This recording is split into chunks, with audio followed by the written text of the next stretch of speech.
Thank you so much. Tomorrow, if I can buy cucumber, I will eat cucumber live here at my YouTube, in my YouTube. Tomorrow I will buy cucumber and I will eat cucumber. Maybe I can buy fried chicken. Cucumber with fried chicken. That is very compatible food.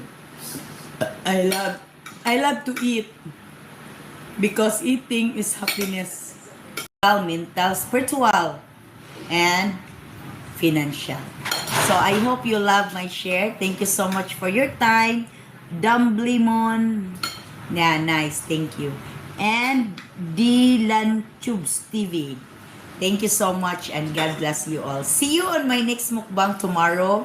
I will eat pipino if I can buy pipino at the market. And if